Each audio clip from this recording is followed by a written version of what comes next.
Hello, clients and friends. My name is Blaine Anderson. I'm the President and Chief Investment Officer here at Vander Wealth Management. I hope you all are enjoying your summer activities. It's hard to believe, but we're at the halfway point of the year already. As you can see, I've even got my summer haircut going. And if you have the same question my children did, yes, I do think it will grow back. But we're enjoying the summer, and I hope that you are as well. I wanted to take a few minutes and review the economy and the stock market. I'd like to take a look at what happened in 2022, as well as provide an update as to what has taken place so far through 2023. And then I'll conclude with some specific action items that our investment team will be taking as we head into the second half of the year. Please allow me to share my screen here, and I'll share a few slides to give you a visual, an audio, as well as a visual. So as we look back at 2022, you can see it was rocky. It was an unpleasant time in the global stock market. The major indexes traded down substantially. Meanwhile, rising prices and a Federal Reserve that was aggressively raising rates put the consumer, us as investors, in a very tight spot. Throughout 2022, we implemented a bear market strategy to help offset a big pullback in the markets. As you may recall, the tensions, the issues between Russia and Ukraine were the initial catalyst for the eventual pullback in the equity markets. Later in the year, rampant inflation caused by the Fed printing too much money forced the Fed to then aggressively raise interest rates. This really hurt growth stocks, and especially the NASDAQ, which is very tech heavy. It was down by more than 30% for the year. This was as of 12/31/2022. Now, as we look at 2023 and what's happened the first half of this year, if you looked at the news headlines alone, you might think the markets are performing as poorly in 2023 as they did in 2022. We saw 4 US banks fall alongside one in Europe. We were faced with the daily anxiety surrounding the debt ceiling and talks of the US government on the brink of defaulting on its debt. Meanwhile, global central banks were holding their position and continuing to tighten and raise interest rates to win the fight against inflation. And yet, the S&P 500 is up over 15% so far this year. This marks the 4th best first half in the last 25 years, with 2013, 2019, and 2021 being the other occurrences. Now, our model portfolios have exposure to the broader equity markets, and they've also seen positive gains throughout the year, with which we've been very pleased. On the surface, this looks amazing. However, when you look under the hood, you'll see a slightly different story. And I want to point out a few other things because we still are proceeding with caution. This year's rally has been led by a very small number of big companies, while the remaining 493 stocks have been relatively flat. This slide here is meant to give you an idea of the weighting of each of these companies on the S&P 500. The S&P 500 is a market cap weighted index. Put simply, this means the largest companies have the biggest impact on the overall index.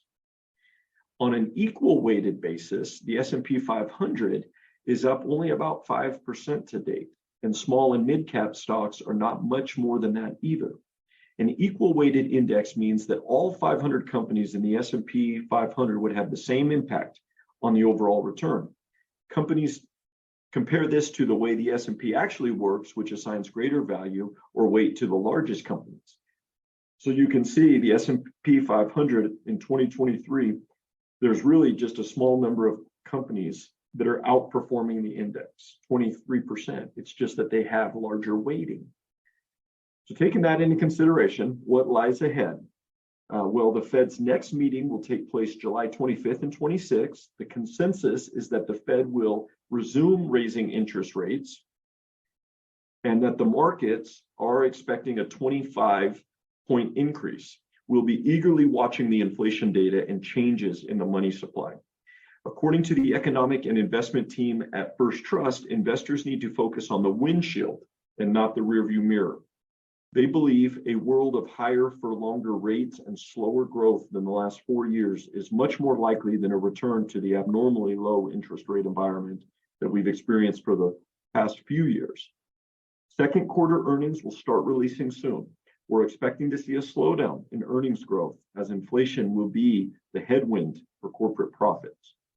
We remain committed to navigating these challenging times. We will continue to implement our bear market strategies, which allow investors to remain invested amidst market uncertainty. Our investment team will continue to use low-cost diversified ETFs that provide investor access to a wide range of US and global companies. We will also continue to use buffered ETFs and structured notes. These last two strategies provide built-in downside protection to help protect against losses in the event of an economic pullback or even collapse. So it's a way for us to stay and participate in the market, but to also mitigate risk during volatile times. Now, these are a few of the structured notes. I'm going to go back and share my screen that we've placed recently. We've been sending out quite a bit of communication regarding these notes and invite you to look for them in your portfolios, as well as let us know if you have any questions. We will continue to meet with clients throughout the year during our appointments, which will be held in person or over the web and phone. We'll also are more than happy to send you a personalized and a customized private video. It is during these appointments and these updates that we will dive into specifics. I've placed on the screen a couple of the structured notes that we've placed even recently in May, based on the types of portfolio that you're in. And so these give you an idea of how we can participate in the market with underlying securities, what kind of protections we have to protect the principal, what kind of buffer, and then also what kind of coupons and regular monthly cash coupons we can expect as long as we stay within the coupon protection ranges for each of these notes. The proactive planning that we are currently engaged in will include doing a year-end tax review where we will analyze your 2020 return, and then we will run a scenario analysis using 2023 tax laws to help us identify any end-of-the-year tax planning or things that we see from a certified financial planning standpoint. In addition, this year we're launching a new software to provide clarity and permission around spending in retirement.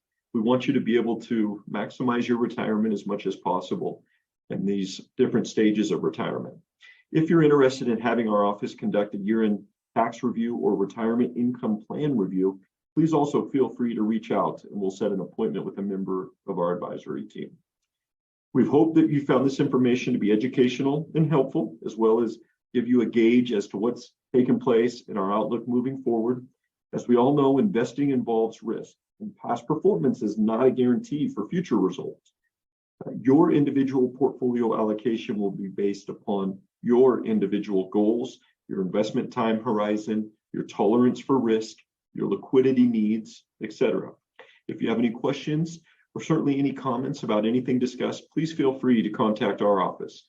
We thank you for placing your trust in Vander Wealth Management and look forward to speaking again soon. Thank you.